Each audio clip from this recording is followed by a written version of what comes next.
Public parks. I love that wonderful invention of the 19th century. That place where new married couples take their wedding pictures, where children play, and young lovers steal their first kiss. The green lungs of a city where people picnic on the endless lawns. Parks are essential in densely built up areas and important around factories and office buildings. I made this design for a factory along the Rhine River. I started to draw a network of paths. They are essential because they keep your feet dry on rainy days.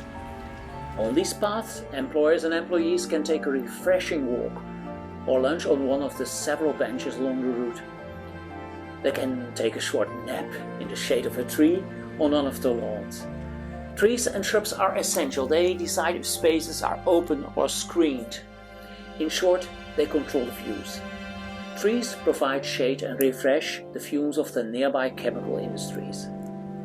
No, parks are not outdated, and this plan could be a significant improvement from the current state, because parks play still a significant role in the lives of many people.